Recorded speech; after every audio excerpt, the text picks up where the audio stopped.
IVM.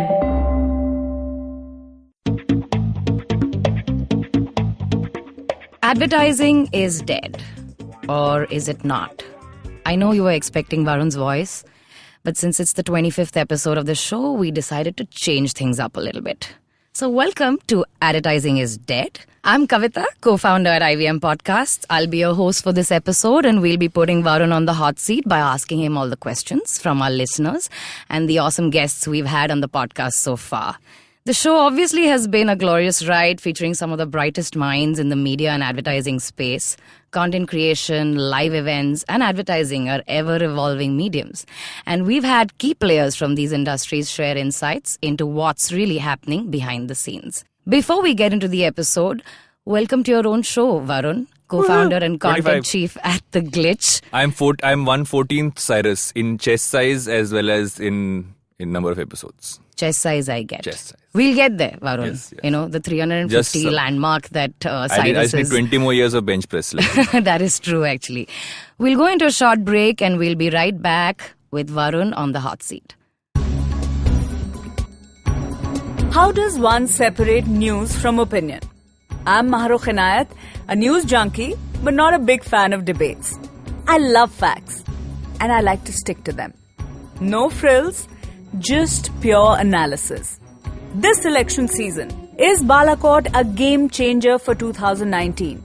Did Priyanka Gandhi Vadra join politics too late? The Chowkidar Wars. Who's really winning?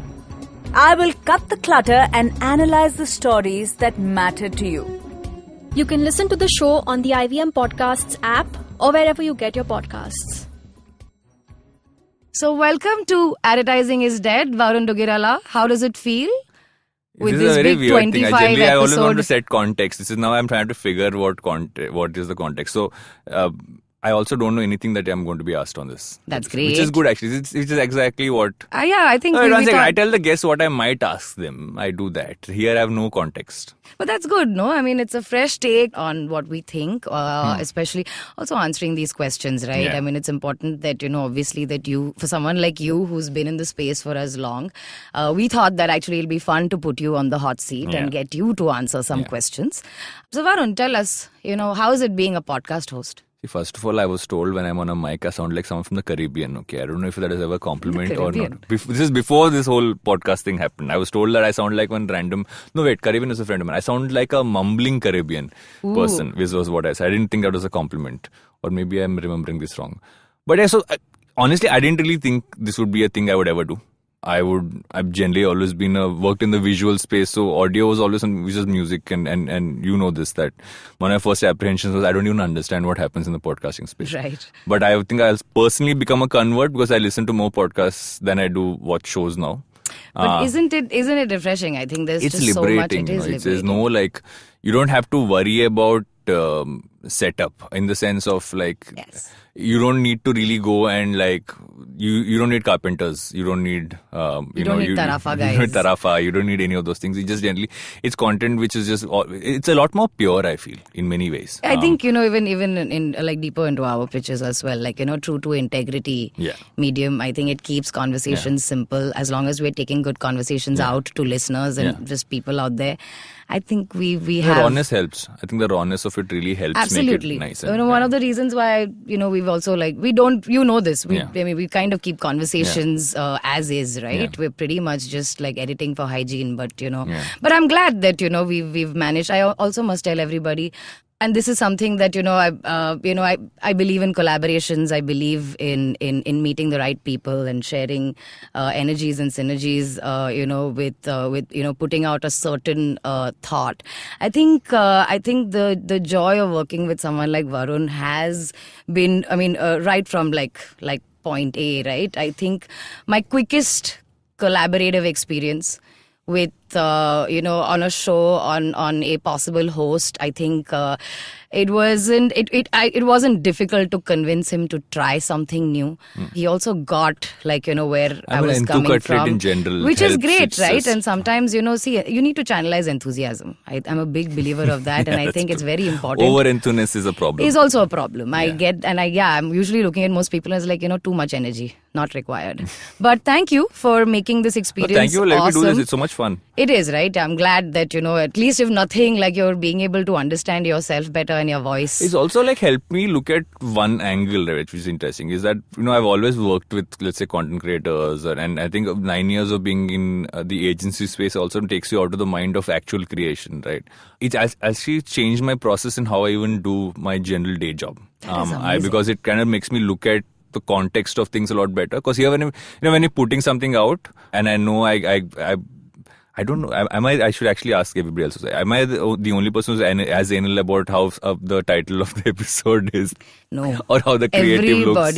Everybody, every host we've Fair had. enough. So I'm not the only one. Very good. So No, but I think that's what, right? which you generally wouldn't have, right? I mean, which you would then, because in an agency that goes down the line. It's been handed over to other people to manage, because that's a responsibility that you give on someone. Here it ends up being, okay, no, I need to take that call. I need to have that POV on it, which is actually good. It's kind of going back to square one in some ways. Which has been fun. But it's also your show, right? Yeah. It's what you're putting your name on. So it's important that, almost every element of the show reflects and exudes who you are. Since we've had such an intense conversation about life in general and how our podcasting is amazing, let's quickly go into some of the awesome questions we've got from the listeners. Okay. We put out an AMA on the IVM handle asking listeners for some questions, and here are some of them. When will Leah be featured on this show? And sorry, this question comes to us from Yogesh Parikh. So Leah is now stringing sentences base level together. I think she's a couple of words down. Once she can put a sentence together properly, and we can keep her attention focused on something as long as the podcast, which I think is still some time away. Maybe some snippets we can record and get at some point of time. That is true, actually. Yes, I think the great joy of being on the audio medium. I think whenever we do a thing on digital for kids, which is also a thing at some point, if you find the right guest, she's then, going to be then one she could big be guinea pig. Target audience. Yeah, exactly. She's Yeah. going to be a big guinea pig for all the kid stuff that we'll produce soon. So, same from Yogesh Parikh. Since we've already seen half the workforce at the Glitch on the show, is it safe to say that advertising might be dead, but the Glitch is here to stay? No, wait, one sec. We had 5 people, if I count Roshan. That is true. Over 25 episodes. Of 300 people, but no. And actually, this is I think I want to add on to. Someone actually asked me this question yesterday, which I wanted to get on to this, right? And they said that the show is called Advertising is Dead, but you keep asking, do you think advertising will die? So is the name just for effect, Is or this is it future because of this? continuous? Yeah. My response to her was the fact that advertising as we've known it has changed. It has died, and that the sooner we understand that, the better. The sooner traditional companies get that, the better. And when you look at it that way, that it's almost I wouldn't call it rebirth. I think it's coming back in a very new form. So in that sense of the word, so we're in that new form. Because none of us started from advertising, so we've all evolved So you have an in the way. objective take. It is that. It's just, So but I don't think Glitch will die. I think it'll evolve. No, that's what they're saying. That Glitch is pretty much here to stay. Yeah. So we call ourselves a very even if this is how I put it. Everybody who's ever worked at Glitch or still works at Glitch, at some point people do move on, but there's a certain ethos they take with them. And what I'm always happy about, and I know that Rohit and Pooja share this with me, is the fact that when they go out, there's a certain way of functioning which they take with them. So even if Glitch as a company ever fades, those people are still in the industry. So I don't think the ethos of it will ever fade. Very important that they're brand ambassadors. That's the whole part. Absolutely. That's the most. Absolutely. This question comes to us from Renuka Wate. Hey Varun, how to build a career in advertising? How can I know if this career is suitable for me or if I have the required qualities? If so, then how shall I start? I'm a BCom grad and I need proper guidance. So I think the advertising space is too large to say what you could do in it, right? It's like any work function that has creative at the center of it. But I think all work functions now have creative at the center of it. What I worry about is people who want to work in advertising because they think they are creative. Right? So what is the definition of being creative? Because everybody is creative in some ways. It might Absolutely. be good creative versus bad creative, but we are all creative. I think going but- through life on a daily basis is being creative. Yeah, so it then depends on what you really want to do, right? Do you want to be out there? Does going out and really driving sales of any kind, is that your thing? Then you're a great business person in advertising, right? If you feel you're a great copywriter, right, or just a writer in general, or if you can come up with something as simple as saying, okay, you're great with responding to someone's comment on and that's a thing. I think that creative customer response management is actually a fantastic thing if you can have it for specific brands. If you think you're good with design, and it's so varied, right? Depends on what you really want to focus on. Try and figure and look at which companies you find exciting in the space. Try connecting to people over there. Try to see if there is some way you can maybe go in and do an internship. Because if you don't have experience in the space, no one's going to pay you to do it. Exactly. This is something I told someone a long time ago, and I remember telling him this. I said, you might believe that you have it in you to do it, but how does the other person gauge that? They look at the basics, right, education, qualification, etc. But that still doesn't cut it. Do you have a portfolio? Is there a bunch of things you've written? Ask them, say, okay, I have no experience, but do you have some tests you put people through when they apply? Can I just do those tests? Can you just gauge me on that? I maybe try and prove that I might have something, or maybe realize that I don't have anything. Exactly. And that realization is important, because a lot of people set out to say, oh, I'll be great at this, but they end up not being. And it's important to get that. And all of us are good and bad at certain things in the space itself, right? Like, I am terrible at many things that are advertising. If you ask me I'm constantly asked about stuff around media buying and planning, which I have very low part of my understanding. I have base level understanding. But if you ask me something about, let's say, about video and how content marketing is, I will have larger context. So in the same sense, we'll all grow where our interests are. So if this is what you want to do, figure out which part you want to focus on. If you want to be a generalist, then just walk in and say, okay, maybe I do want to it's fine to be a generalist, absolutely. Walk in and say, I want to brass tacks, right? It's like, I always say, anybody wants to work in video, start off by saying, maybe I want to be a producer. Or actually start off in production, because if you understand the logistics of it, then you can learn everything else slowly. And yeah, so I mean, I don't know if that answers the question. But I think my thing is that, just very, like, you need to understand what you bring to the table, right? Yeah. It's and Why this should could someone be hire multiple you? things. Why should someone hire you? And I think these are deep questions you need to ask yourself. Experience, college degrees, all of these things, of course, do matter. But I like you said, experience, right? What do you really walk into an organization and do? So I always wanted to work in the video space, right? In the video and media space. I come from a totally non-media background. I remember when I really wanted to do this, my dad had pushed me to go for this internship of sorts to this production company in Hyderabad. And all they let me do was sit around. I was not allowed to do anything, because I think they used to make a couple of Telugu TV shows, and they were making movies sporadically. I got bored, but I sat around. I would bunk 3 days out of 4. I can say that now. My dad doesn't know this. Dad, if you're hearing this, then you know. But the thing was, I kind of realized that I liked what a set felt like. I also saw the amount of work that was going on. I liked what an edit room felt like.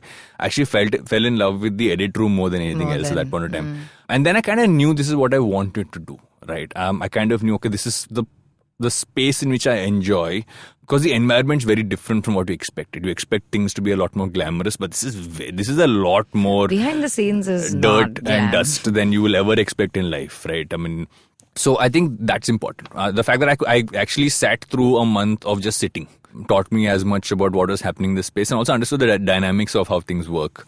And I definitely at that point I'm like, no, I want to do this, but maybe I won't come back to this place, to this production company, but I know that I like the environment. Yeah, that's important. I think your willingness to learn, even if however fresh, however new, and however raw you are, right? Yeah. I think your willingness to learn, your ability to be able to be quick on the uptake, I think will take you places. Yeah. And I guess that's why then the smarter you are, Jugaad works, totally works. Okay, so next question. So this comes to us from Nupur Kapoor.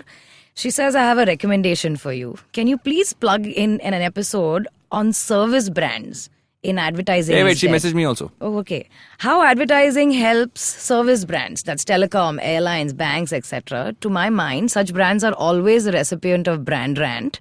Do ads make any impact in boosting positivity?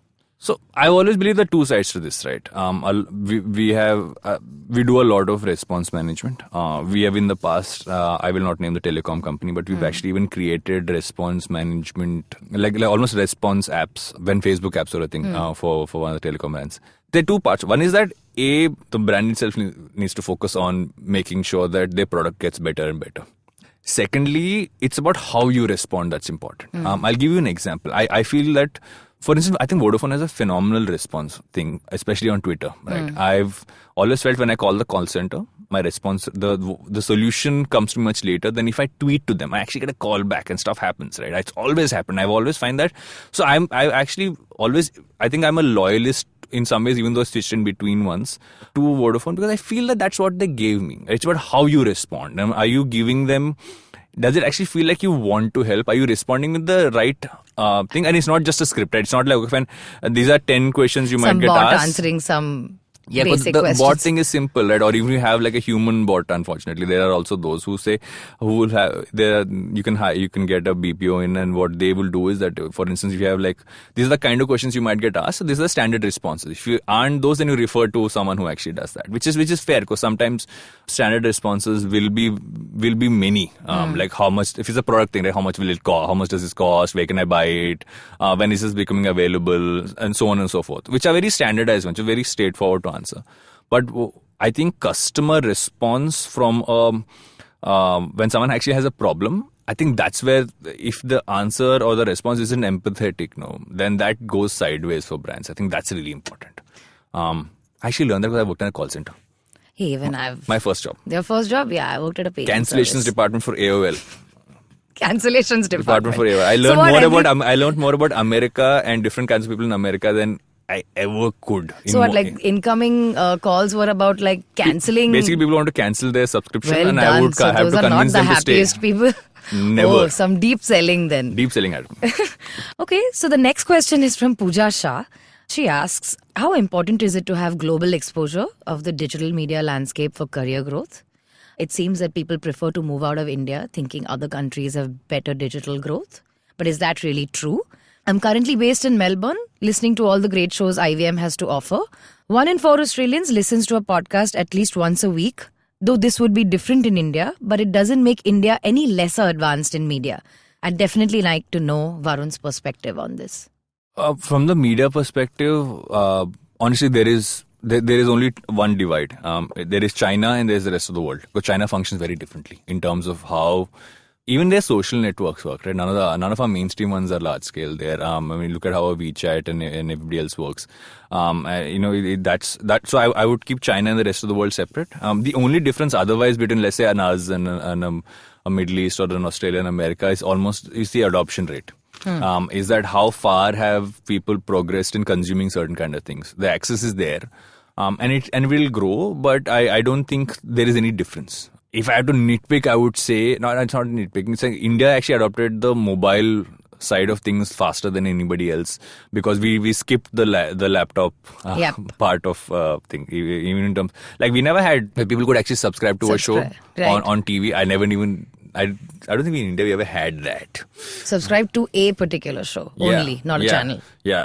And you could have, I know Taraska started that initially. You could record a show and you could have all of those things, but I don't think it's highly adopted. But US went through that cycle, and even advertising went through that entire digitization cycle. But it's all about how we consume stuff, right? We as Indians always consume stuff in a certain way. I don't think traditional media is going away as fast as it is in, let's say, the States, in India. It won't, primarily because the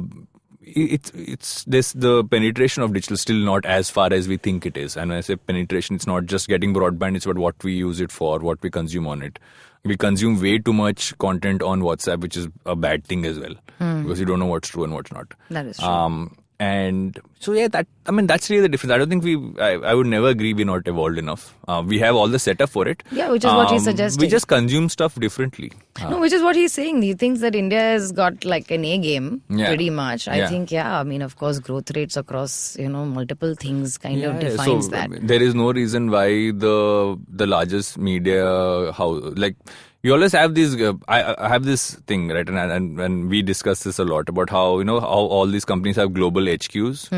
I'm a firm believer. Why can't there be a global HQ out of Andheri in Bombay? Right? I mean, which I think will happen really, really soon. Yeah. I mean, I like guess. And like for instance, when we talk about will we open up in other countries? What will we do there? And that's a constant conversation which we move towards. Our context always is like, headquarters is always Andheri in Mumbai. Like that is not changing. We are like there, right? Because why not? Yeah, why not? No, Why not? I don't want and to these be in are like like New the York. big, I want to be here. I'm thinking cities, and this is where we thrive. Also understanding. I think the kind of creative people or people in new media right now in this country are putting out some like great thoughts. And we have more cultural context We really than do. most, because we've always had variety, right? Yeah. Diversity I think is our for us a very different thing. multiculturalism kind of works and helps Yeah. for that aspect. Going to the next question. Hi Varun sir. Do you like being called sir? Please don't call me sir. Varun, Yeah. this comes to us from Akshay Kanda. I'm an engineer going to pursue my MBA at the MICA in Ahmedabad. How to gain experience in the creative industry while studying? Any tips for someone who is an outsider to the industry just like you were? See, I think people who study, let's say, in cities like, let's say, a Bombay or Delhi have it easier because you can actually spend half your time actually trying to, doing stuff while you're also studying. But, just generally be aware, to be honest. Be in touch with, try and say, is there a small project you can take up when you have a couple of days off? Is there stuff you could freelance on? Like I remember, I did none of those things. Very honest, I was lazy. I enjoyed college. I did not do any of these extra things. But I remember Rohit used to design websites and stuff, and he would do all that. He would constantly have freelance work going on while you were in college, and we were like, "Arey, tu time kyun waste kar? Let's go have a beer, right?" But he would still do it. I think that's really helped him in the long run. I hustled my way in at some point of time, but I think it's important to stay aware of what's happening. You shouldn't see. Colleges give you an environment where you meet people you collaborate with for a long time in your life. They also teach you a lot of the basics, but you never learn what's now unless you really get out there and try to figure out, right? It's about, can you just come in and assist on a shoot? I remember when Prashant joined us years ago, literally, yes, I remember he had a very short period to come and do something, and he kind of came in and worked with us on one shoot, one project in Vancouver. It took like a week, 1 week to 10 days for him. But I think that really kind of made this a combination for life, right? And those things are important. Build those relationships. Make sure that whoever comes in, even into college, or even if you do know someone who works in the space, it's fine to irritate people, to keep asking them questions. There is no shame in saying I don't know stuff. I have zero shame in that front. Always ask the question. It's what's at the worst they'll think you're dumb. It's fine. Yeah, it's fine. Yeah, it's better. I appear dumb 5 times a day, and I'm very happy about it. Being that. No, actually, I think the same thing, right? Anupam seek Gupta your. makes me feel very dumb. I have Anupam zero. Gupta is a champ. Anupam Gupta is a champ, right? I'm like, oh no. Actually, one day we should have him on your show. That's a good idea. It'll be amazing. Yes, Anupam, because we should have he's this. like a walking, talking We should brand. take our sporadic conversations on Twitter and sometimes in the IVM office onto this show. We have to figure context. No, he's just spewing gold every morning, right? Every time I'm reading some of the stuff he puts out on Twitter. Yeah. And it's like, what is this clarity His of Twitter thought, account Anupam? should be a show. He's amazing. Okay, moving on to the next question. This is interesting, actually. This comes to us from Amirta Giridhar. What's the best way for a startup, artisan, or handmade products brand to approach their marketing strategy now that we have so many mediums and digital platforms? Instagram. That's the only way, to be honest. Because why do you go to Instagram, right? You go to Instagram to look at something that's visual, and you go for something that's positive. So honestly, the biggest shopping platform which is growing fast is Instagram, because we go there to see stuff that we find exciting, be it people we follow, be it celebrities, be it influencers, be it products. I think that's the only place where we, by virtue of wanting to follow products, so as long as your imagery is good, and you give your, if it's an artisan product, I would also, if I'm buying something, I would want to know more about the artisans as well, right? And those things really matter to people now, and people want to buy products which have values. Today, I was seeing something on the way here today morning, which is how Tom's is advertising themselves, saying, because when you buy a pair of Toms, I love Toms. It connects to there's a certain amount of money that goes to charity, right? Now you can actually choose when you buy the pair of Toms, what's your focus of charity. So are you buying a pair of Toms and do you want the money to go towards Pet care? Do you want it to go towards child care? Conserving water, Conserving water, to climate change, to everything else, right? Awesome. And that's great and that makes you want to buy a pair of Toms. If you value those kind of things, which I think people do more and more now. And that's why products like, and these are the kind of products we're actually doing so well now. And because you visually present them a certain way, you talk about the craftsmanship that goes into it, but you also kind of put the values of it out there. And I think that's the best way to do it. I mean, be smart on Instagram, manage it yourself, get great photographs in, push a little bit of media smartly towards the kind of audience you think would buy it, and then it'll grow organically, is what I would suggest. I wouldn't suggest Amazon. You wouldn't suggest Amazon? I wouldn't Amazon. suggest Amazon. Yeah, I agree. I think Instagram is like the way because you're one amongst a pool, and at some point, I don't think if you want to put it up as a premium boutique brand, then you should never be on Amazon. If you want to be mass, want to really be pushing it out, then you should be on Amazon, is how I see it. That makes sense, actually. I agree. On that note, let's take a short break. We'll see you on the other side. Hello, everybody. Welcome to another awesome week on the IVM Podcast Network. If you are not following us on social media, please make sure that you do. We're IVM Podcast on Twitter, Facebook, and Instagram. We'd like to thank the sponsors on our network, Storytel, Savari, and Paytm Money for their support, and really appreciate it. It's been a busy month at IVM. Last week, we launched 3 new shows. We launched ATKT Talent Tent, we launched Business.Next in partnership with Bloomberg Quint, and we launched Equity Sahiye in partnership with Motilal Oswal. And this week, we're going to bring back an old favorite. We're going to come back with the Empowering series after a fairly long hiatus. I hope that you guys enjoy that.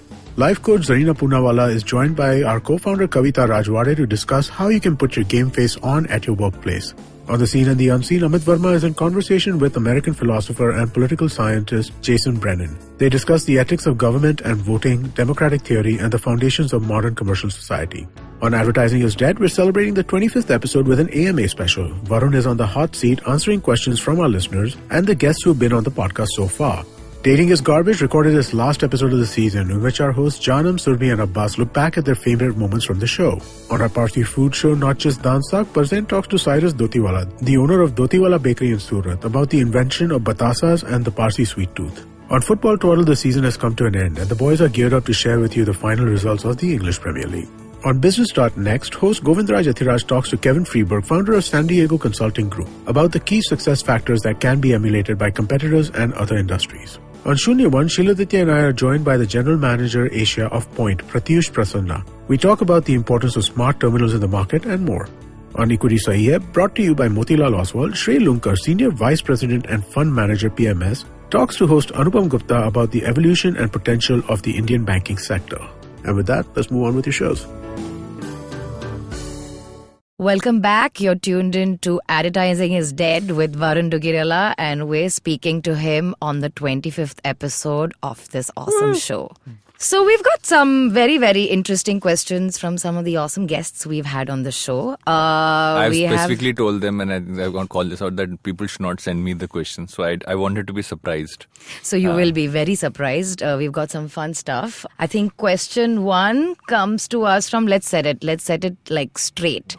First question is from Roshan Abbas. Of course. Hey Varun, whenever you win a piece of business, is it because of your good looks or because of the jugaad which you're able to do? Why Roshan? Why you have to ask these questions? Okay. So this has been my theory, and I stand by it. Is the fact that if you are going in to sell something, right, you should not believe the other person really wants to buy it.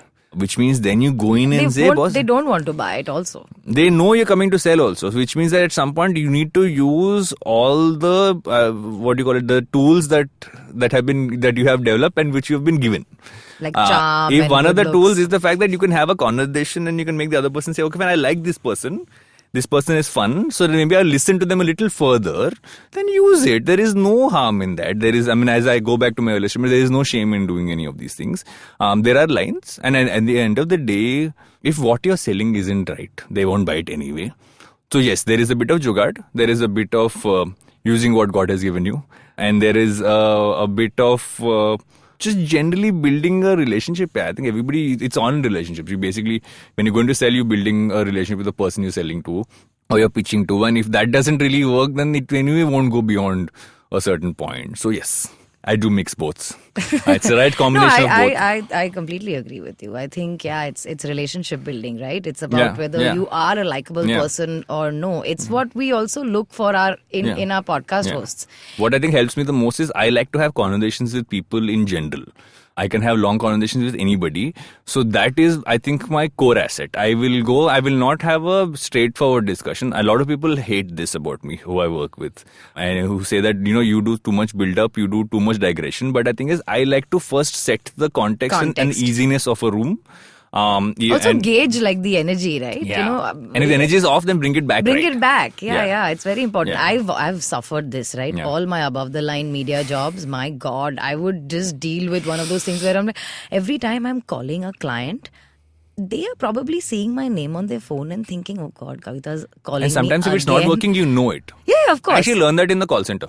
I remember when I would get onto a call and someone's called in to cancel, I would know in the first 10 seconds if that person will cancel or can be convinced not to convinced. If I felt they were not, I wouldn't waste my time. I'd move on to the next call, right? But when I felt there was like a 5% chance, then I would stick on. I would try something. I would attempt another take, not attempt scam another them. Approach. Maybe I would say in my entire call center life, I would scammed 5% of people.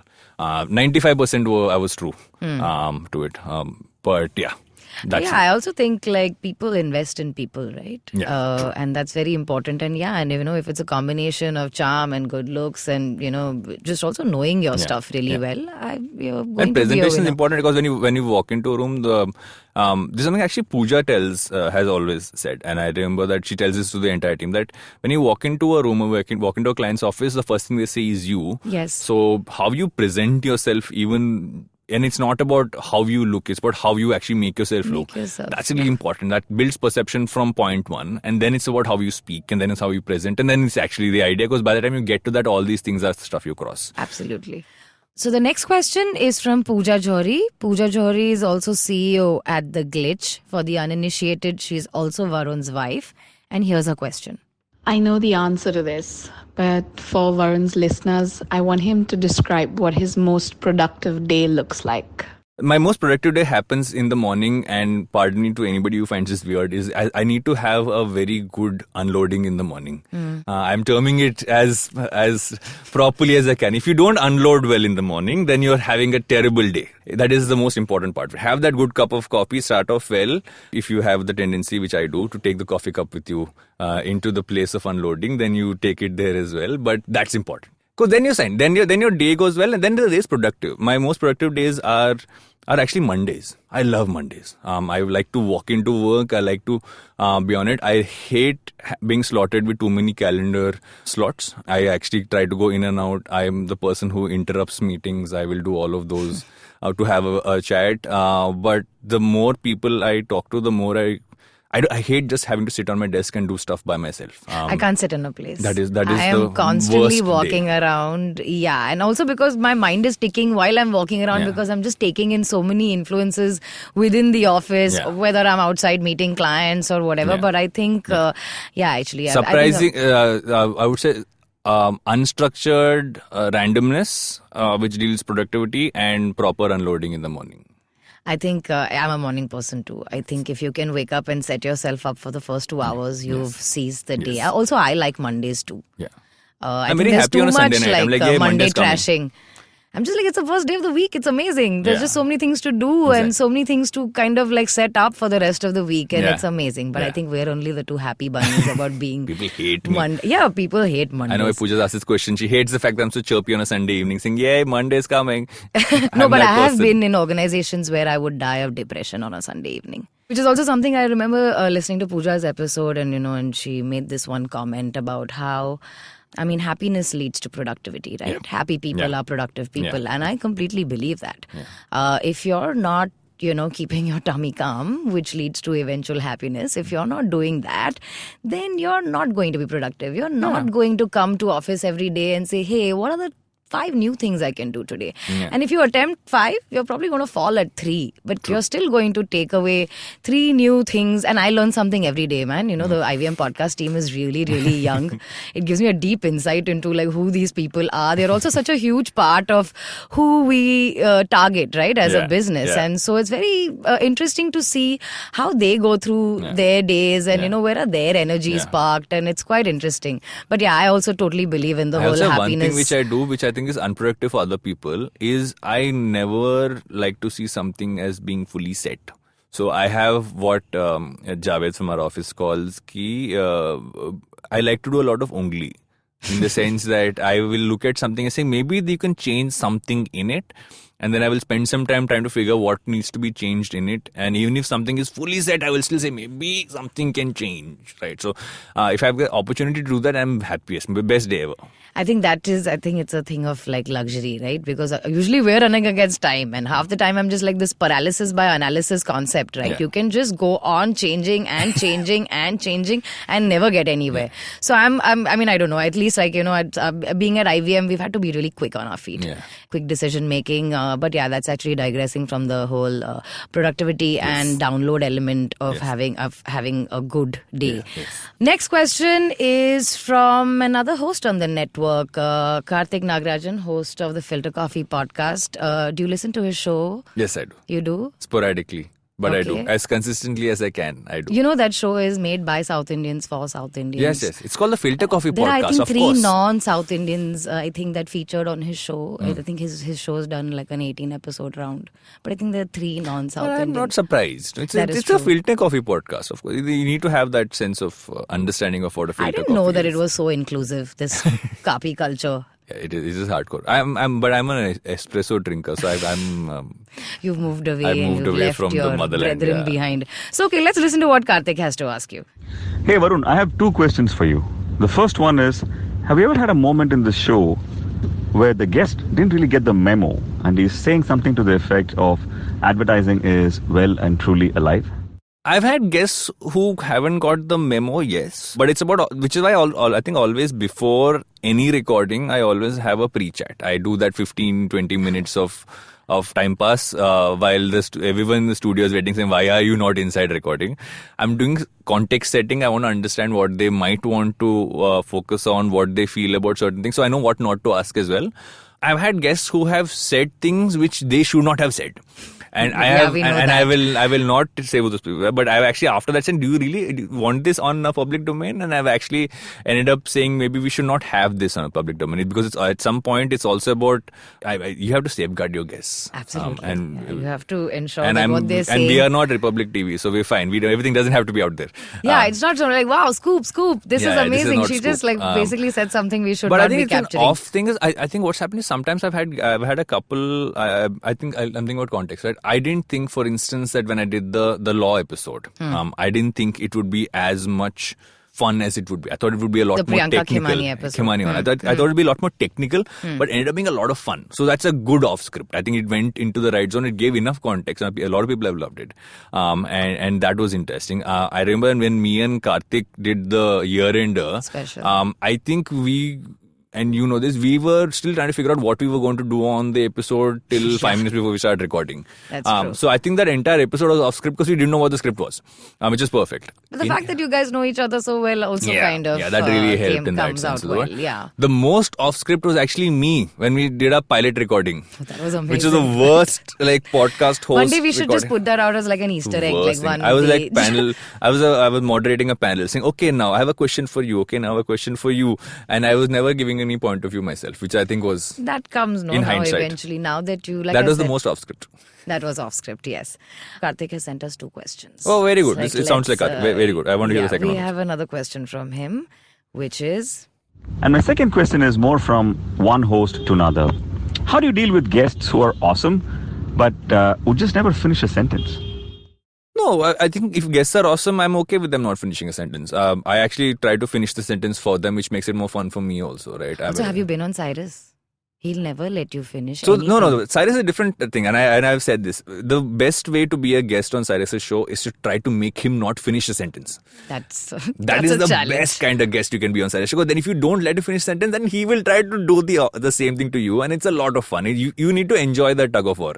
If you don't enjoy the tug of war, you cannot be a guest on Cyrus's show. So I think it's nice to have to kind of. I think many times I have I worry that maybe I have finished the guest sentence before they finished it. Right. That's actually because of how you've understood what they're trying to communicate. I also want to move it in a certain direction. So actually, I think it's important to keep cutting off at some point. Conversations are obviously like pearls like from your brain. Yeah. And so, if you're trying to put a sentence together, that's obviously putting out a certain thought or, a certain feeling.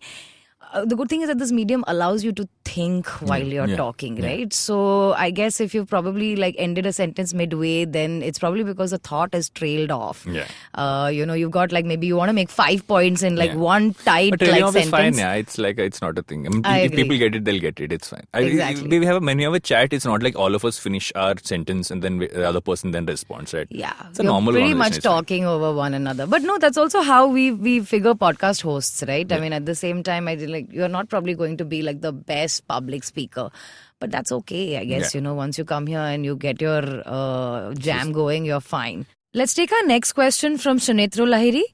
Sunetro happens to be a senior creative director at The Glitch, and he appeared on episode 19, and here is what he has to say. Hi Varun, this is Sunetro, and I've got a little question for you. So you've done so many things, you've dabbled in so many things, and you've done them all spectacularly well. And on this brilliant, illustrious journey that's led you up to this point, if you had to pick, what has taught you more, mistakes or mentors? And you can't be politically correct and say both. Which one would you choose? Mistakes or mentors? Mistakes always. Mistakes are the best things. You should always fall flat on your face. It's very important. I have fallen flat on my face on a regular basis my entire life. Sometimes even physically. Many times actually. Because it's important. That's the only way you'll actually learn. Because someone might tell you, okay, this is how you should do something, but human beings, we're like the tail of a dog. We cannot be straight until someone actually, like we need to put that Fevikwik on it ourselves, right? Otherwise it's not really going to get straightened out. No, I think mistakes too, yeah. I think thing. good judgment comes from like bad experience. And mentors actually, and if any mentor will tell you to make mistakes. If they don't tell you to make mistakes, then they're a bad mentor. I think that's true, important. actually. That's why I think good judgment comes from experience, and yeah. experience comes from bad judgment, right? So I think it's all... Every year at Glitch, I will have at least... I would have a top 5 bad mistakes I've made. But the whole point is not to repeat them. If you consistently repeat them, then you haven't learned from them, which means you won't grow. But which is what I always try then to there's another think I deep do. But issue there. Yeah, but I do, it's not like I don't repeat. I repeat many mistakes. I have 50 of those which I keep repeating, which I need to work on. But yeah, but that I think is like an ever-evolving process, and also you're human, right? It's fine. Okay, so the next question is from me. Amit and me appeared on episode 13 of Advertising is Dead. So my question to you is, now that Glitch is an agency, what is your definition of the agency and client relationship dynamic? So there are two things, right? One is every agency is in the service business. So we should not try and behave like we're not a service company. Because at some point we are servicing someone else's need unless we build our own IP, which is a whole different context. So I have two things about clients. One is the fact that traditionally advertisers or ad agencies have had a certain space in the client's mind. Right? When the client would generally be the CMO and so on and so forth. The whole point was, and their thought process of what a brand needs to be like, what its values are, what its communication is, were valued at a certain level, which was very, like anybody who's seen Mad Men, that was actually true. That is how they were all looked at. But as the world changed, what ended up also happening was a lot of people who were in agencies moved to the brand side. A lot of companies over the last decade or so were started in a way which were much nimbler. Digital really helped companies start and be able to sell and grow in ways which was not traditionally relied on large-scale distribution systems and so on and so forth, right? So the requirement or the kind of clients have changed. I think, I'm not saying the clients then weren't aware enough. I think the clients then didn't really need to be aware beyond a certain point because they really trusted long-term partners. So agencies would be with them for decades, which now becomes months and years in many cases. But it's important to always turn to your client and saying, and I'm quoting Pooja on this, is to be the most important partner in the room. to have that important seat on the table, and you only get that by giving true value. Absolutely. And so when we started off, we were at the end. We were not even sitting on the table. We were standing next to the table because everybody would the kind of turn to, let's say, the traditional agency and say, okay, what do you think? And then the media agency, and then the activation agency and PR agency, and then somewhere at the back, okay, what kind of social media posts would we make on this, right? And we very quickly realized we don't want to just be that. So how can we come to the front of it? Not by scamming away, but I'm actually delivering true value, right? So can we help them push for sale better? Can we help them optimize e-commerce in that sense? Can we also then try and turn around and say, how do you really make your brand a lot more digital in today's time? Because that's really important. Or does your brand even need to be on digital, or what should your voice be on it? So I would think that this is like the agency is like the ears and eyes for the brand, and that's a very important role. Yeah. What hasn't changed in my mind though, and some parts of it have, is the fact that there's always been an association, and I don't think I'm not generalizing here, the association with service agencies of any kind would have a large amount of subservience towards their clients. So you would be subservient, and you would end up having to, which is why many times I have an aversion to the word servicing, because that sounds a little off. I think it's about, you need to look at it this way, right? Your clients are your friends. Yes. Sometimes they will be stupid friends. Sometimes they will be friends who don't have the right information. Yeah. Sometimes they'll be angry friends. Sometimes they'll be friends who are smarter than you. But you need to treat them like they're your friend. And in that sense, be honest with them, right? Turn around to them sometimes. Say, okay, I know what you want to sign off on you might spend X on it, but I don't think you should spend X with me. Spend less than that, because this is a better idea for you to do, or this is more value for you, and they'll respect that. And that's how it builds. That hasn't changed. I think the longest standing relationships in the industry or across this has been people who've had long standing connections and who've seen value go both ways. And that makes you both grow together, right? That's very when important. You both grow together, you both sell stuff together, you both build brands together, and that's what you stay together in the long term. That's really what I see as a client and agency relationship. Anything beyond that is a relationship that doesn't last, because then it's a transaction. I need X. You are a vendor or a supplier. You're giving me the X, and then I'm moving on. It'll last for some time, but at some point, what is the added layer, right? How are you making this long term? How are you going deeper in terms of a relationship? And it's not just a single transaction that becomes a transaction over a decade or longer. Because many of our clients are relationships we built over many years. Right? We worked with, let's say, Unilever for over the last 6 years. We started with one project, or be it with any of our other clients. And it's been actually that is the fact that we constantly see how can we give our clients better value? How can we be good friends to them? Yeah, I think if I was an agency, I'd want to be like the brand's trusted friend, right? If I'm jumping into the pool because I think that's like the next big thing that I need to do, I think I want to have that kind of relationship with a brand I have their back and have them have yours. Someone's going through a bad sales year, say, okay, maybe I will give you something, maybe I will do some of my things for free, maybe I'll give you lower costs on some things, because I want to be there for you when your time's bad. Because you really worked with me when things were going well, or you will work when things are better when something is on the down low, and that's important. It's just that. That's a fair answer. Our next question, actually this is a really fun question. When I actually got this from Rohit, I actually spent 5 minutes laughing. This is from Rohit Raj, your partner in crime. He appeared in episode 1, as we all know. Here's what he has to say. Considering you've made the prediction of advertising being dead, do you have any suggestions for the both of us as an alternative career that we could pursue? I think we both have very different alternative careers. Rohit Raj is a budding. He will end up having a speakeasy. Okay. Rohit, you will own your own speakeasy. You will be a bartender behind it, coming up.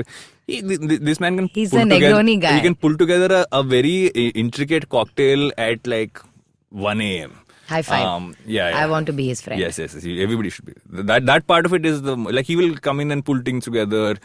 He will, he's the only person I know who will end up going to a bar in another country and becoming friends with the bartender, and the bartender gives them the recipe for a really good cocktail that person makes, and then connects him to 4 other bars he should go to and their bartenders. So yes, you're the speakeasy tour guide / also owner of a speakeasy. Alternative career for me would be, so I want to make a better version of Grand Masti. I'm just kidding. No, not really. I just had to put that out there. No, not really. I don't know. I won't put that past you, Varun. I actually wanted to. So I'm a commercial movie buff. There is nothing Like Hindi stuff or proper like Telugu Bollywood. stuff? Like I enjoy Rohit Shetty movies. I enjoy, like I watched Fast and the Furious 8 again last night. Because I enjoy, that's my genre. I enjoy large scale mass movies. That's my chosen genre of across all content. Who's your favorite Telugu actor? I grew up watching Chiranjeevi movies. I had a poster of Chiranjeevi. Chiranjeevi in my room. Okay. Yeah, I grew up with that, and that still stays in many ways. Do you catch every new Chiranjeevi movie that hits Not the as theatre? often as I would like. Not anymore. I do now watch Telugu movies often. Thanks to Amazon Prime, actually, more than anything else. Yeah, they have a good collection. Yeah. So I catch it more because of that. But I sporadically watch. I think every 1-2 months I'll watch one movie for sure. So maybe I've always wanted to write and produce a movie. I never wanted to direct a movie or a series or whatever. I think if I ever have the time or the inclination, I would actually sit and write and produce. Never. I don't think I would ever direct. Direction is too singularly focused for someone like me to do. I cannot focus on one thing singularly for that long. So if I You're obviously the guy who's a big fan of Plan B. Bad Robo actually. No, Plan B is not a movie. Oh. Plan B is just like Plan A, Plan B. If Oh, you like that- oh, production more sorry. than direction, See, this then is what happens. I follow production wow. houses. Yeah. No, so just yes. generally someone who's always like, hey, if Plan A doesn't work, then Plan B and Plan C if is. somebody I ever want to be in life as an alternative career would be J.J. Abrams. It's not a bad person to want to be. Oh, definitely not. Oh, that's fun. More as a writer-producer than... I love the way he directs, but I like him as a writer-producer more. But this is what you And he think. has a toy this is shop what... in his office. Exactly. These are all these multifaceted people Yeah. that are just gorgeous, right? Moving on, the next question is from Viral Jani, Senior VP Investment Operations at TimesBridge. And here's what he has to say. Hi, Varun. This is Viral Jani from TimesBridge. Long time no see. Hope you're doing well. Very many congratulations on completing 25 episodes of Advertising is Dead. What an amazing initiative it has been, and it's created so much of positive conversations in the industry. So here's my question for you. Tell me, who is your dream guest on the show? I want two names. One should be an international name and another one should be an Indian name. So I'll repeat the question. Who is your dream guest for your show Advertising is Dead? One international name, one Indian name. Thank you so much and wish you all the best for the future journey. My Indian guest of choice is not Arnab Goswami. Ronnie, actually. Ronnie Screwvala has been someone I've looked at for years. And I remember watching this Boman Irani interview he did, which I think came on Star World. And some of the things he said just kind of spoke to me, which is why I remember reading his book. And I remember also when we did work for UTV and all that stuff. There are tons of things. I would love to pick his brain on so many things because he's not just on one thing, right? And he's varied across different things in media and he's seen that evolution. So just to be able to pick his brain on where he sees this going. There's no one more relevant, I feel. And I know this is not an advertising person, but I think there's no one more relevant to get where things, because as the media landscape changes, everything else changes, right? So I think he's the most relevant in that context. International is a tough one. There are many people I follow in terms of work. I mean, I could go for usual suspects of saying, okay, do we get someone can I get someone like a David Droga on one day? Can we get on... Greenberg now I think is going beyond the curve in that sense from RGA. But if I had to pick a name, I would actually turn around and I would say a David Droga. Just because I want to understand, because the methodology of how he thinks is so different from how any agency I think has ever thought, is that he looked at it as saying, okay, how can I make advertising that always is in the news and not just the advertising news or the media news, but being actual news. And I think everything they do has always ended up being that. So I'd love to pick his brain on that front of it, because also I think he's one who's actually started, I think, at the beginning of that curve of things. When I actually heard this question from Viral and I thought, okay, what is Varun going to say, just as like the multiple hours we've all spent together understanding all your pop culture influence, I really thought actually you'd probably have like The Rock or maybe Gary Vee. So Dwayne Johnson, I would not be asking questions. I would just be doing fan service, right? I would be like, so I'm a huge Dwayne Johnson fanboy. So I have Rock merchandise. I buy products of Project Rock. If you go to my Instagram, you see that most searched one, the top has never changed. It has Johnson. always been The Rock. Yeah, it's always been him right up He's top such there. a fun guy, but It's such fun. to follow on social media. Yeah, I mean, because maybe I would, you never like. I didn't think of that context. I somehow thought advertising was some reason for international. J.J. Abrams, yeah, I just said his name. I think he would be so interesting because he generally, I think, gets it. I love people who are. If I go back to the earlier one, why I like mass cinema is to do a truly good piece of content that everybody wants to watch or everyone wants to connect to. Is actually shows the fact that you know how to balance stuff around. If you make it too commercial, then people see through it beyond a point. Like, it doesn't have layers. But if you can build layers in, you can have multiple parts to it, but yet it's marketable enough. It has enough stuff for brands to do enough stuff. And that's the ideal. And then you can only do it with mass. You can't do it with anything else. I think podcast recording with JJ Abrams, I think I can see you probably like start your show with one question and then just sitting and listening to him. Give him the hard question. Star Trek or Star Wars?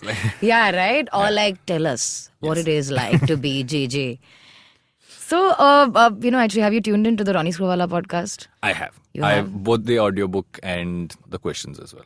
Yeah, that actually, his entrepreneurial journey is so fun. I love the toothbrush story. That's my favorite part. Exactly, of what he's like the only guy. You get toothbrushes? Like I remember reading that when the book came out. Like, what a trajectory. What? Yeah, right? Like, you've just gone from like, I think toothbrushes seems like an interesting business to get to like, hey, let's go and buy back some shares from Rupert Murdoch. He gave me the answer to a question which we were asked last year, right, when we got acquired. Because a lot of times I think we turn to say, company beits diya was a general thing, right? So he said, and because also UTV had sold to Disney, and before that also Disney had invested in it for a long time. People would generally always, and because he had that for a long time, he said only in India have I heard people say as much thing when your company gets an investor in or you sell a stake saying, "Arey, you sold it as a negative thing."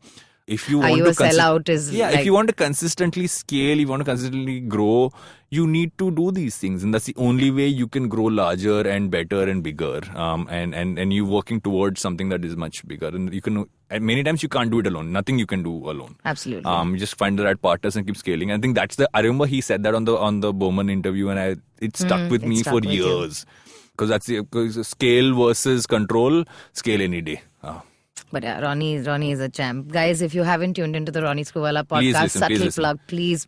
Such great clarity. Gems is how I would like to put it. Pranay Swaroop is next. Pranay is CEO and co-founder at Chatterbox. And let's listen to what he has to say. Hey Varun, congrats on the silver jubilee of episodes. Question for you now that the tables have turned. Yeah, okay, so we have now the same wedding anniversary. And we're both working with our better halves. May the fourth be with us. Question is, has the force been with you and Pooja? It seems like it. What's been the biggest challenge? What's been your biggest fight at work? Give us some fun scoop, man. Cheers. This is a question I did not expect from Pranay. I honestly, I thought he'll ask this thing very hardcore, but this is a very interesting question. So I'll tell you what. Many people have actually asked us this over the years, right? Because you're traditionally always told, don't work with someone you're with, and it doesn't work in the workplace, and stuff gets complicated. Our point has always been to set the lines very clearly. And actually, more than me, I know Pooja's always had clarity on how those lines need to be set. Is the fact that 9 times out of 10 you should not bring work home.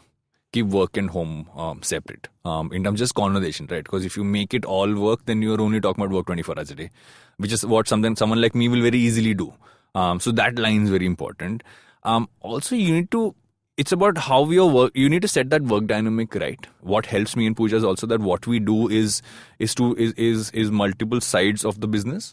So our alignments happen on a very top level of the direction that things are going, and I think also what helps is the fact that between her, me and Rohit, when we take calls on where and Kabir as well out of Delhi, how we're really moving the company in a certain direction.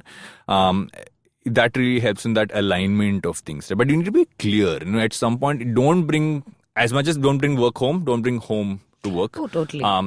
Make sure you spend some time together at work as well. It's good. I think it's actually great for a relationship if you can actually make it work, because otherwise, couples work in different offices. You end up having only time evenings. For them to we actually end up spending time out together in the office as well. Or if we're going for a meeting together, we end up spending time on that, and that really helps. Just have those things in place. You will fight. All couples fight. Couples should fight. Yeah, because it's then important. otherwise it's odd. It's boring. Yeah. What's the point? Like, what is the point? But Why are always we resolve together? them at the end of the day. It's like that. Like it's like that EOD system of Yeah, like this whole breaking it and then making it up again. Yeah. And that's important. And I think as long as you figure that, it's fine. Just set the ground rules. Don't mix work time and home time as much. If you can't help it, you can't help it. That's why I said 9 out of 10, because it doesn't always. I also think you just need to be a grown up. Yeah. Just like basically. And Just be a grown also, up through. I think it's an issue for, I would say, our generation a lot more than it is for now. Primarily because we had a lull period between when we finished studying and when we went to work. Now everybody finishes studying, goes straight to work long hours, spend time with the same people at work, after work, and you end up dating people at work. So I've seen a lot more maturity in this process from people who are in our office. I know for a fact if someone's dating, I know the fact that they might have broken up, all that stuff. I very rarely have seen it go sideways in a bad way. They've all been adults about it. I think they've learned that a lot better than we were never taught to be like these That's things, true, actually. Also, I mean, most organizations don't push for relationships. I have worked in one that ensured that, like, please, we would like you to spend more time in this organization. And how does that happen? Yeah. We'll be okay if you're having you're in a relationship with someone on the floor. Yeah. We'll try and deal with the dynamics, but we'll make this more conducive, because it's obviously better for me as an organization if you spend all that time in office, right? Yeah. You're not really looking to leave at 6:30 because you've got a boyfriend to meet, or you've got like maybe a husband to meet, or you're happy to be here as long as both of you are growing together. Obviously it's the a win for only place both. I've seen it go a little off, and that's why you need to be more careful, is if two people are having a relationship and they work together, and if one reports into the other, I was just and you're not going to working next say. to each other. So the good part of me and Pooja is the fact that we work on the same level, which makes it simpler for us. But many times if someone is more senior to the other That and is the same just department, unfair. it actually doesn't become unfair in the normal context as well, right? It becomes, okay, somebody else in the team might feel short-staffed, saying, okay, maybe you have a preference there. So the person in charge then tries to overcompensate, and that creates issue, right? So that's the only place where I see this going off. Luckily, we've not had that. And I know, Pranay, you don't have that as well. So, but yeah, that's the only place you should be really careful, because that can just go sideways. So we're finally on the last question on the show. And this question comes to you from Amit Doshi, founder of IVM Podcasts. And, instead of me reading out anything to you, I'm just going to allow him into the studio so that he asks you this question himself. So, Varun, what I wanted to ask you was the name of your show, the conception of your show is that advertising is dead and content is everything, right? So what kind of content what kind of content pieces do you think that brands are going to really look at as they go forward? What kind of different formats are they going to look at? What kind of different, is it going to be a thing where like branded content is going to stay? How do you see branded content evolving? So I've always looked at the future for brands is to become publishers. I think every brand needs to look at a publisher. I was talking to someone in our office yesterday about saying when we actually go to a client, we should actually learn something from the past. Is saying, look at what TV always had, right? TV had a programming calendar. You'd have a couple of tent poles every year. You would have snack in, snack out content in between. You would have multiple pieces like that across the year. Which is not just there for randomness, right? It's there to cover all points of audience, all value chain issues. So in some cases, the brand might just make content where the branding might be very subtle. In some cases, you might do something that's very like brand focused, right? Which is that whole my standard line of values versus value, right? At some points, you want something to be created because it gives out what your brand's values really stand for, which might not be a brand plug, which just sticks to. It's Nike is a great example, right? You see some Nike films is very value driven. It's not about what the shoes trainers can do. It's not like not trainer. What's the whole product about? But some are very product, right?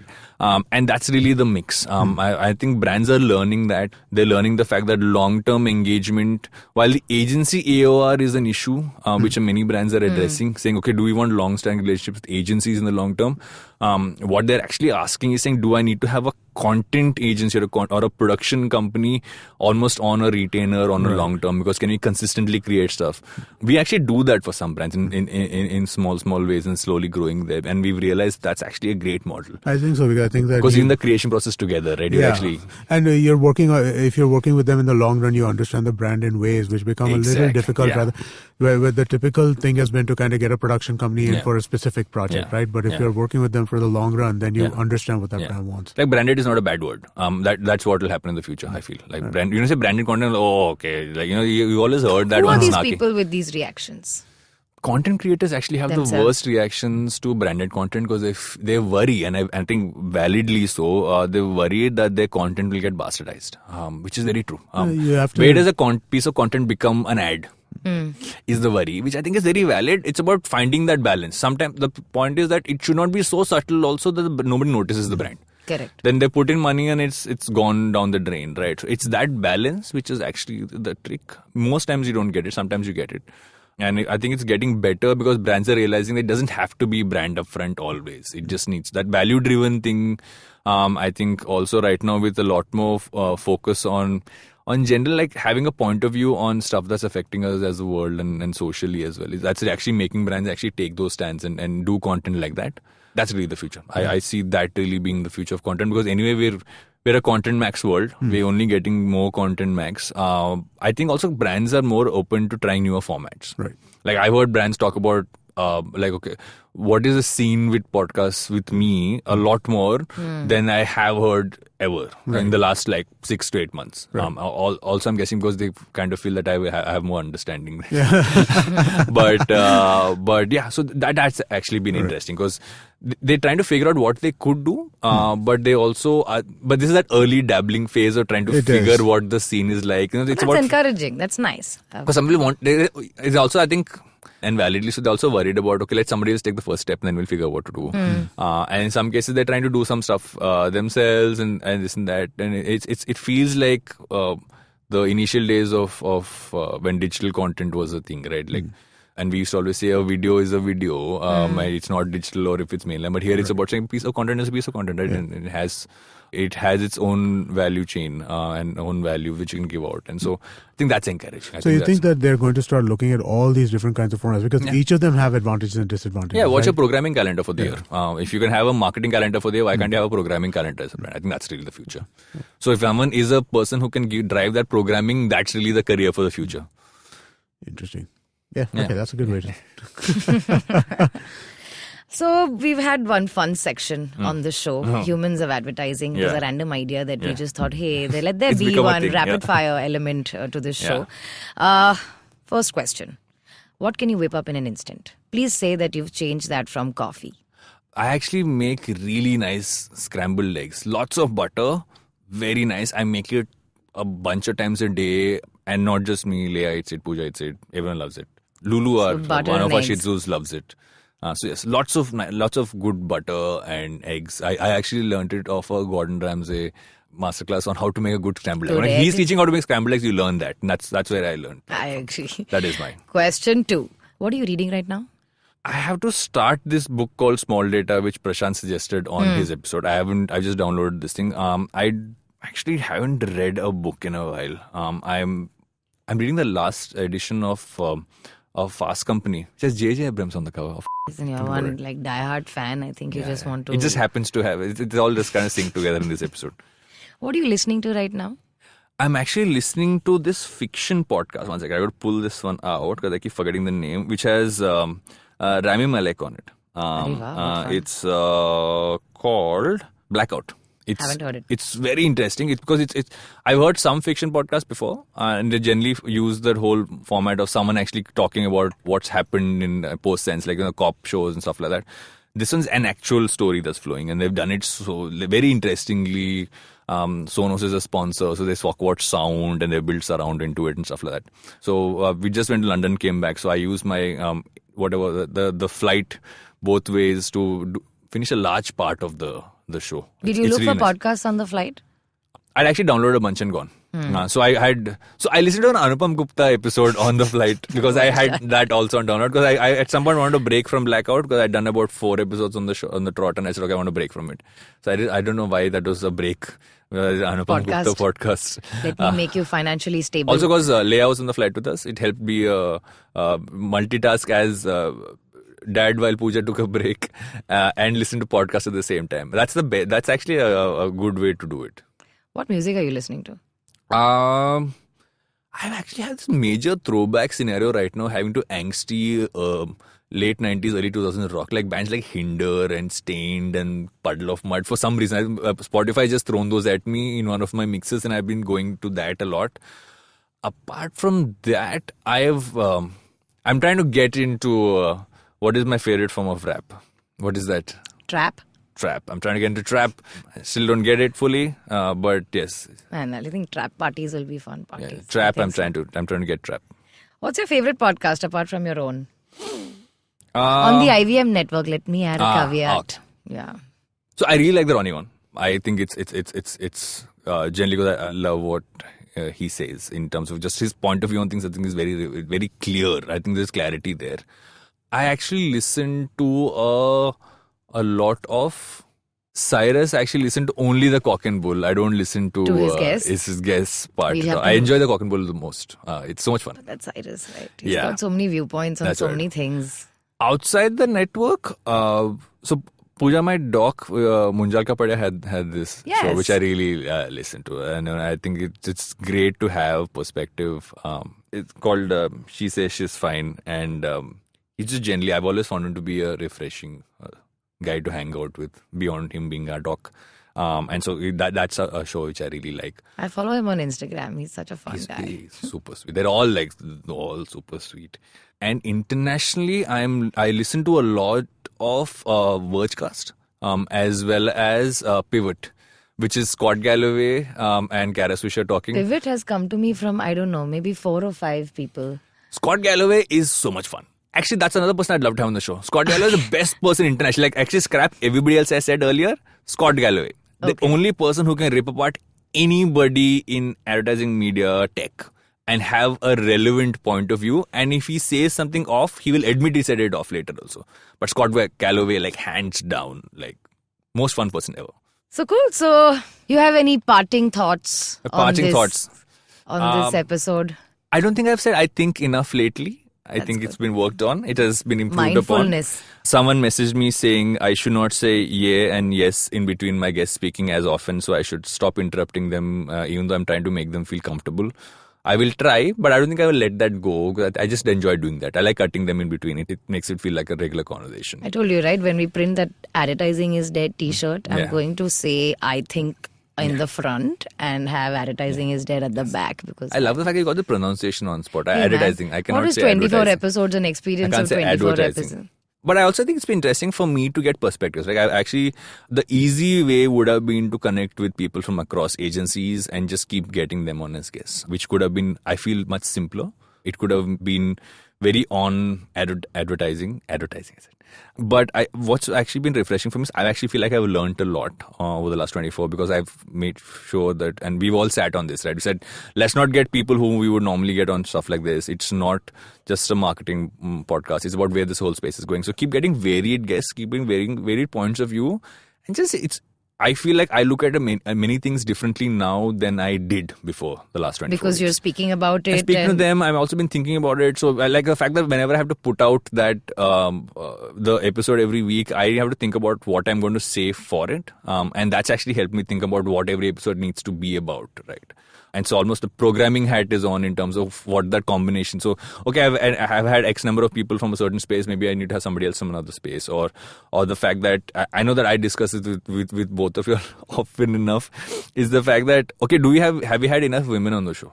Right. Yeah, I know. Which I always really have less. I always hard. really haven't had enough women on the show, right? It's a constant push to make sure that is, and it's not like I'm trying to tick mark and look at a percentage. Just like it should feel right. And so it's been interesting. I think the couple of things which I'd love to do now is, I think we haven't done enough is, and we have some of them coming up, is to get more people from platforms, right. Get a bunch of clients on,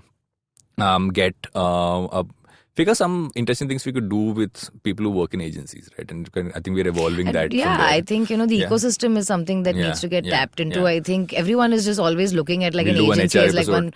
we should definitely do an HR. We're talking about 45% attrition rates across like some of the spaces. Why there is attrition rate so high, right? This is a young industry. The number of people who have worked in this beyond a couple of years is very low. Which means that churn of people moving across the industry is very this thing. So that's why it's important for us in the space to make sure that we train people well with the right values and right techniques, so that even if they go to another agency, they're doing a good job and they're kind of taking this forward rather than taking it backwards, right? So yeah, attrition's crazy, primarily also because I think it's we don't live in systems where people are working towards pensions anymore, and that's fine. That's actually the good way to go. I think everyone's just looking for, fun, interesting things to do. Yeah. And actually on that note, thank you so much for being a guest on fun. your own show. Finally, next week go back to my seat. Yeah, that is true actually. Yes. I know you've missed this one completely. We wish you all the best. And thank you guys. It's been fun for 25 and lots more to come. It's like that one time when we'll do a meetup soon. Yeah, we should do a meetup soon. Yes. So that was Varun Duggirala, host of Advertising is Dead, speaking about himself on the 25th episode of this show.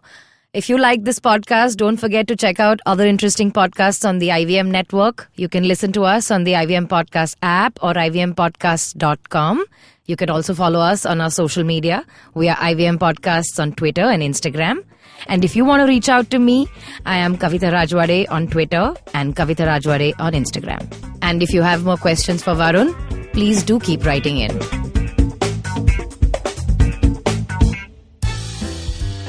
Think fast. If I tell you I'm Parsi, what's the first thing that comes to mind? Dhansak. I don't blame you. My name is Pazan Patel. You may know me as the Bhavi Bride. Though I run a popular Parsi food blog, the truth is I didn't know anything about Parsi food until I got married. It was just my luck. He turned out to be your typical sadra lega wearing, kawab khari eating Parsi boy. And the only thing I knew was dhansak, or rather, how to eat it. But there's more to Parsi food than dhansak. And there is more to us than our obsession with eggs and our legendary Rani cafes. Welcome to Not Just Dhansak, a fresh new show where I talk to friends, fellow Babas and Parsi entrepreneurs about all things Bhonu. A little bit of history, a dash of Baba madness, and a lot of food talk. There's more to Parsis than meets the eye, and there's certainly more to us than Dhansak. Join me every Tuesday as I talk to some of my favorite Parsis in the food space in India and beyond. I am the Bhavi Bride, and this is Not Just Dhansak.